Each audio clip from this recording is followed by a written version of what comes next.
reaction. Alright? Why? Well, number one, it's a monoclonal antibody, so it's expected. But I will expound on this later on our discussion.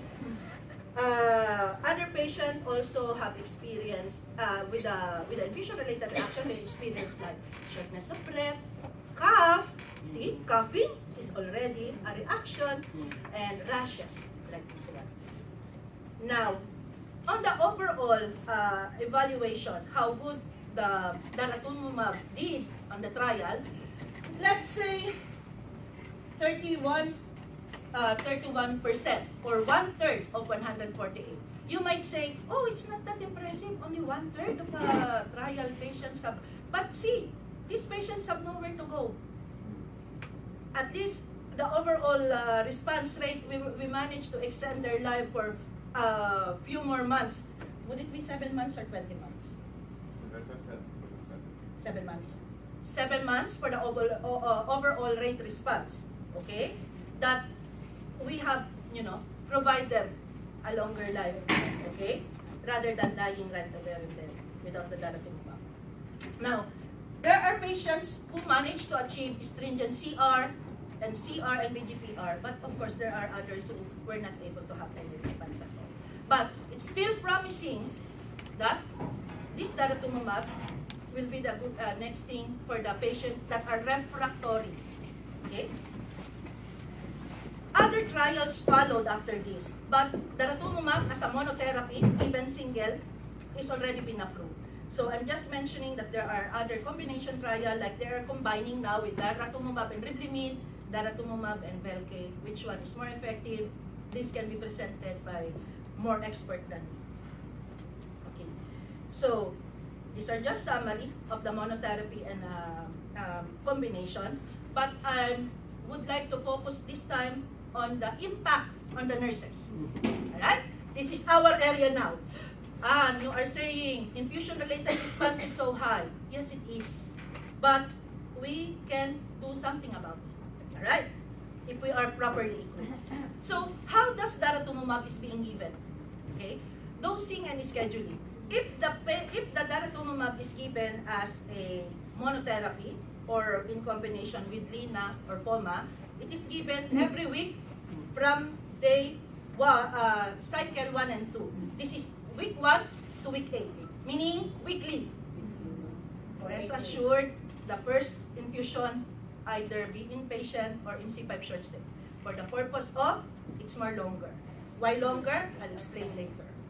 So, on this protocol, monotherapy or in combination with Lina and POMA, week 1 to week 8. After that, week 9 to week 24, every 2 weeks. After week 24, once a month. Not really maintenance. You can call it maintenance, but until the patient relapse or progress. So it will be forever. This is the one. Yeah. Or the toxicity. Toxicity. And by the way, I'm very proud to say that one of our patients, you know her, 55178, Dalil Zaintan, is almost 2 years on Daratumumab this year, this month. Okay? Alhamdulillah, she is doing fine. And actually, no anything infusion-related reaction. And she's the first one. Okay. So, as I mentioned, once there's a progression, once there's a severe toxicity, and there's no benefit anymore to the patient, then it will be stopped. Is another dosing is just for the Dara and Velcade. Instead of week 1 to week 8, it will be week 1 to week 9.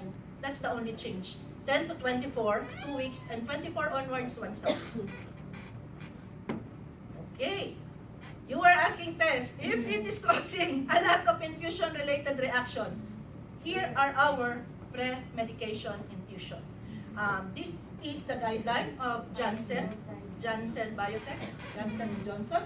There should be a paracetamol, there should be a diphenhydramine, and hydrocort, methylprednisolone. Alright? At least, not less than 1 hour to 3 hours. Within that time, 1 hour to 3 hours are pre-medication. Not to rush. Sometimes our patient, yeah, give me the medicine. It will not take time to, to be synthesized by our body. And that's the reason why we're having a reaction. Okay? So after 1 hour and a half, 2 hours, then you can start your Daratumumab. So the time is between 1 to 3. Correct? It's not 30 minutes. It's not 30 minutes. Correct. Yeah. 1 hour to 3 hours. So between that time, we can like a waiting time for the patient. So the safest 1.5 to 2 hours, we can give it already to the patient after giving the pre-medication. So it is really a must to give diphenhydramine, And hydrocort. paracetamol, and hydrocort. As I told you. 1 hour. Does anybody know what type of monoclonal antibody is rituximab? CD20. CD20. Rituximab is produced by chimeric monoclonal antibody. All those with Z-mab, monoclonal antibody, the ending is mab. And then it now varies on the vowel or the consonant with all that. O, mab, these are the murine, these are the mice, monoclonal antibody. Z-mab is the chimeric. This human is the mumab. Anyway, Daratumumab is human. That's all I know. Okay. That is the pre-medication. And definitely, there's a post-medication. Okay? So, the post-medication, if Tuesday, we give the Daratumumab, the patient will start the post-medication the next day. And the day after. 2 days. Alright? Maybe some patient thought when they go home, they will take. You're already bombarded with the pre-medication. Give it some time. Just to avoid having delay reaction. Yes. Okay. The infusion rate. If you will notice on the first part, the infusion rate, the volume is 1,000 ml. 16 milligram per kilogram. The rate is 50 ml per hour, and the increment is 50 ml per hour. What's the limit? 200 ha, not 250, not 400, 200. The second infusion, which is the day 8, the volume can be lessened to 500 ml, the same 50 ml, increment 50 ml, maximum 200. The day 15 onwards, 500 ml, you may start now with 100 ml, and then 50 ml increment until 200 ml. Exactly. That is your limit. That is why you are asking why it's very long on the first time, because 1,000 plus the limit of 200 plus watching closely for the reaction. Okay, so cycle 1 is day 1, day 8, day 15, day 22. Cycle 2, day 1, day 8, day 15, day 22. This is applicable to cycle 1. Cycle 1, day 1, day 8, day 15, and onwards will be the subsequent infusion. Now, on the bottom part, if the patient has an infusion-related reaction within 3 hours of the first infusion, the volume where you have a reaction, for example, you were on this first infusion, it's infusing at 50 ml, like in 1 hour, you have a reaction. Of course, you will stop. It is a reminder that you will start on that volume, okay, on that rate, and on that escalation rate, on the succeeding, on the next infusion. Okay. For example, there is no reaction on infusion day 1. It's on the day 8. And we are started on the 500. Okay? So, that will be our subsequent. But, if your reaction happened on the 1,000, and you have a reaction, on the day 8, you will not be a 500. You will still be a 1,000. Okay? So, We have to report. yes, we will come to that. Correct, Nay? Nay is may may check-up eh. Alright. So, that is the escalation. Okay, that's why it's taking a long hours. First infusion. Our second infusion, 500 ml. And our subsequent infusion is starting on 100 ml rate, but 50 increment. Not 100. I will show you what is the median hours. See? supposedly, on the 1,000 ml, it should be first 7 hours only. On the second infusion, 4.6. It's a very outpatient medication. And the last is 3.4. That's the median. Okay? Now, the maximum by the pharmaceutical company, Daratumumab is good until 15 hours once diluted. Okay? But you see, if you are just, this is the infusion time, but if you will add the pre-medication time, This is the actual medication. This is the actual medication. Plus the waiting. Yes, plus the waiting, so it's ano. Now, on that serious study, the one that I mentioned, so 42% have a reaction on Daratumumab. It's basically grade 1 or 2. We will have a review on this grade 1 or 2. What are the signs and symptoms? No grade 4. Okay? Grade 4 is an anaphylactic reaction already. And 87% happened on the first infusion. Okay? And alhamdulillah, there is no patient that was discontinued during the trial time.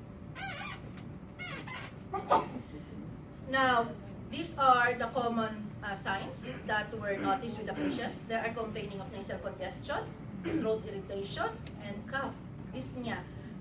Some of them chills with vomiting. So, with us, I can say, with the experience for my 2 last patients, they are complaining more of shortness of breathing. Shortness of breathing. Okay? And those with asthma or the patient is known to have a COPD, there should be already a corticosteroid inhaler or nebulizer prior to the medication. Okay. So what is the best approach when we have a reaction? Stop. By any means, stop. Now, I know that most of us, when we stop, we full blast the saline. Correct? I just noticed it with our multiple myeloma patients. Most of our multiple myeloma patients have renal impairment. And pushing it to infusion is not good for them. They easily get drowned. They easily get edema, pulmonary edema. Take it by experience. So, it's a multiple myeloma. You have a reaction, you open the saline, keep being open. Unless the doctor is the one who ordered you to bolus or something. Okay? Just advice from me because I see it several times. On the sideline, not the same. Yes, on the sideline. Okay, because we're pushing it to the right side. Okay? So, these are just the grading system by the National Cancer Institute, the criteria of toxicity. The grade 1, there's a local reaction, there's a fever, mild fever less than 38. Grade 2, now you can see redness, flushing, and mild bronchospasm. You know people who have asthma, you hear them, you can hear it, wheezing. Yes. Grade 3, already, gone severe, then anaphylaxis, then grade 5, death. Now, so these are the management and supportive for the Daratumumab. Of course, your IV saline is on standby, your IV histamine and corticosteroids. I believe, isn't it your rituximab has infusion reaction protocol? Yes. I will also push for Dr. Khalid Huaish to include this infusion. Like, even though it's not yet happening, there's a standby already order for the reaction. So, we all have oxygen and we all have bronchodilators. Okay? And upon the relief of symptom, we can resume. Now, how are we going to resume? Let's say 200 ml has been infused. What is your rate already? 100 ml per hour. Then you have, yes, you will go by half. Okay? You will not resume on the same rate, half of it. Now, that is for grade 1 and grade 2. If the patient have grade 3, relieve the patient very well, at least it went down to grade 2 or grade 1, then you can resume half of the rate again. What about the stability of the prepared medication? I told you 15 hours. 15 hours, but you see here in grade 3, the medication becomes stable. Yeah, see, there is, look at this one. If the patient have third occurrence of the reaction, grade 3, then that is the time that you will not give any more the medicine. Okay? It's a decision of the doctor. For us, we just have to be vigilant. Okay. If the patient have grade 4, then kalas, no need to give the patient the Daratumumab. So, in case of IRR, we have the early and mild. You stop the drug infusion. You manage the symptoms. Whatever the symptoms, you report to the doctor. If you will have a protocol infusion, that's great. Other than that, outside that, we will still call the doctor one way or another. The doctor must be around. That's why we encourage those one at least in the C5 short stay because they are near to the admission or IC. Okay? And then once the system is relieved, half of the rate, and if the patient experience already grade 4 or 3 times grade 3, discontinuation of the treatment. Now, this is just a sideline, but it's very crucial for the clinic nurses. The hematology nurses, if they notice me, I'm the one preparing the patient for Daratumumab. The reason is there are certain tests to be done. But number one thing is that as a nurse also, you have to ensure that this patient have done this test. Okay, it's mentioned here, there will be an issue on the blood compatibility for the patient. This is multiple myeloma, most of them have anemia eventually. And we will give back RBC. Daratumumab can somehow give a false positive result with the indirect codes. Yes. So what happened is, it can also cause a delay for you because the blood bank will look for a blood, you know, without that antibody. So, for us to avoid this hassle, number one, before the starting of Daratumumab, the doctor and the nurse should check that the patient had done type and screen or extended phenotyping. That is how our blood bank will have a record that this patient is O+, no monoclonal antibodies, so and so. That is the baseline. Okay? If you don't do that, and they don't have a record, and Daratumumab is already being infused, then chances are you will have hard time looking for a blood for the patient. Okay? And the reason is, our RBC, they also have a few CD38 on their surface. And your monoclonal antibody, Daratumumab, attached to that. So that causes us sa confusion. Now, so this is the part of the nurses that we have, document the blood group, do the type and screen, ordered in the blood transfusion, and this treating reagent RBC with DTE, diethiotriotol. Yeah, diethiotriotol. This is being done by the blood bank. They just put on the RBC to rectify that one. Alright, so I have mentioned it already. To avoid further delay, blood bank should be aware that the patient will be for monoclonal antibody, and if received already, to inform.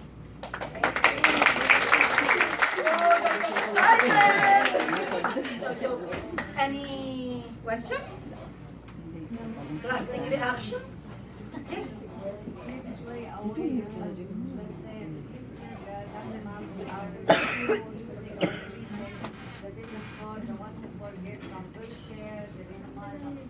What about Daratumumab? If they receive carfilzomib, after that, then they will be for, honestly, for the recent, from the recent ASH 2018. Daratumumab is more efficient, effective than carfilzomib. Okay? Now, it's on the explanation of DAI to our doctors to give Daratumumab ahead of carfilzomib. Because currently, just last year, 2 years ago, when we started Daratumumab, it was on a compassionate program because it's too expensive, remember? No, it cannot be. Is it being made? First line relapse. So you receive something already. Now, with the issue, who will go ahead? Daratumumab, it's the doctor's decision. Yeah, you will not go for carfilzomib right away if you don't have a refractoriness. Okay? Now, who will go ahead first? It's the medical decision. And that is to convince our doctors that we can go for Dara right now. It can be, although last year we don't have enough Daratumumab. Now we have a lot. Even every old multiple myeloma who is relapsing and refractory, we can put. And then we will make the reach. The company. So we can buy more. Next question. How about the patient who are post Of course, they are. Dali yan sa Intanis post-transplant. Relapse after 5 years. Ahmad Al-Finasi was a transplant. Relapse after a year. Hussein Bustani is a transplant. Yes. Okay. So, autologous transplant is given to consolidate or to have a deeper response. Unfortunately, there is no cure for multiple myeloma. All our treatment is gearing on controlling it for the quality of life. But eventually it will go up. So like this, at least this one now is targeted. It's targeting the CD38 compared to our cyclophosphamide. I didn't mention cyclophosphamide because cyclophosphamide is an alkylating medication sa chemo, which is also damaging everybody, everything. Yes, ma'am. Time. Okay, so where's your attendance? Just relax. Okay. So, who are the first five? First five. Number 1, Wafa. See, I told you. Next. Manumol Jacob. Next. Okay. Next. Wow. Ayan. Always Gina and Janet together. Now, my turn to ask. My turn to ask.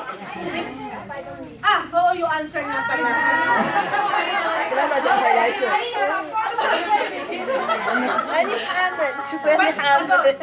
Now my question. What is the rate? What is the rate?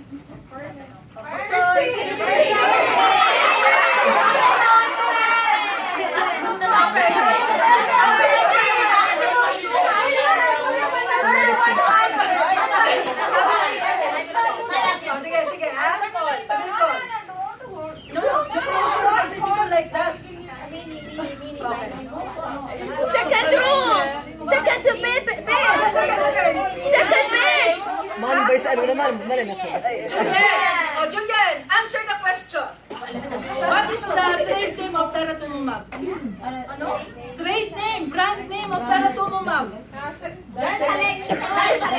Please, Subi. Okay? That is a response of that. Ha? No. Okay, one more. I have three more. Okay. So, what is, choose a name. Choose a name. Diyos ko naman.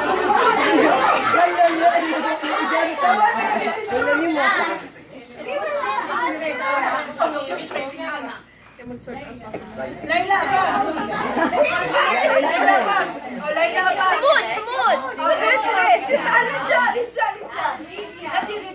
What is the specific antigen of multiple myeloma? CD? Next name. Sige, mali ka ligbo. Kami yung gumuguha. Olivia, question. When there is a reaction, what is the first step?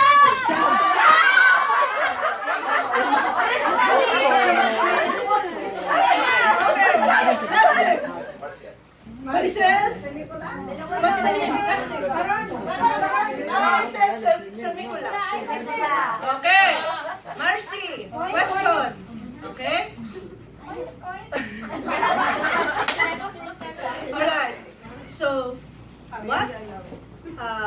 what type of monoclonal antibody is Daratumumab? Is it murine? Is it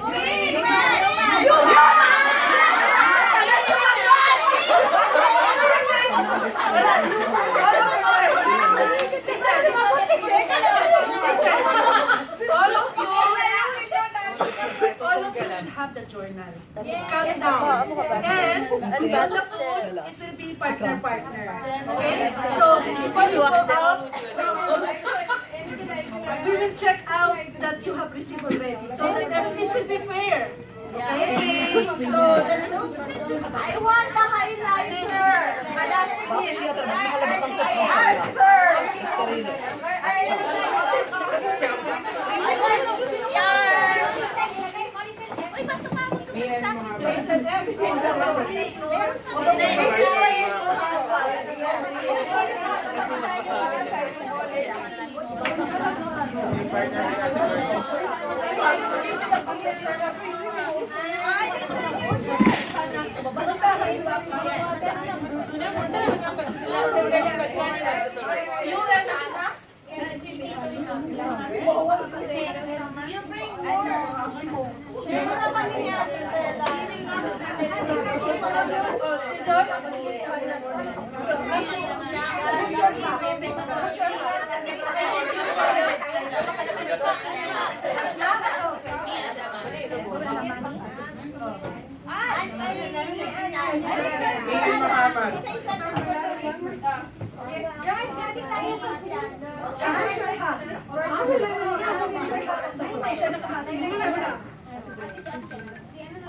Okay, go.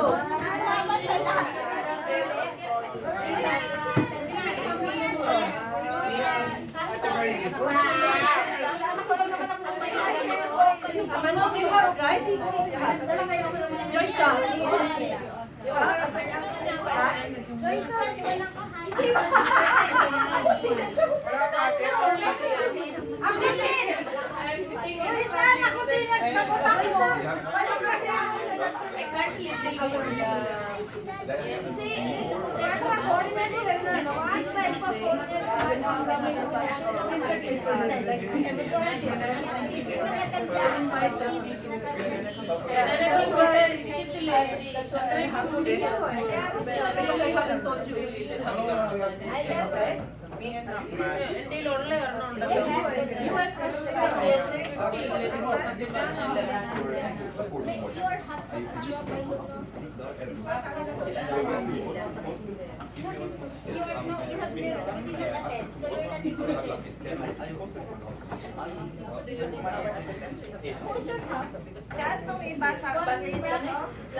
No, don't worry about it.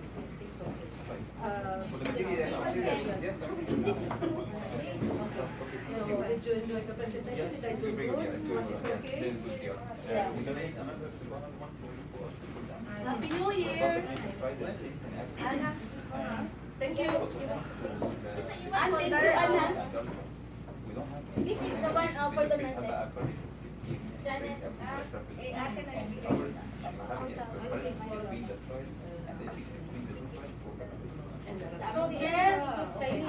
But then, yes, I will send it to you. Thank you.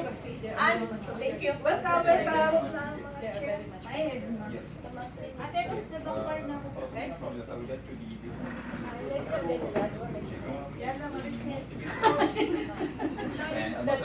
Let us see how the Daratumumab works.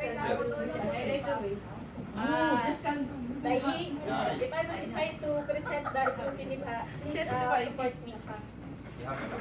See? From now. Help now with the chairs. So, I feel ashamed with the message because in one box, it could be 2 persons. Just I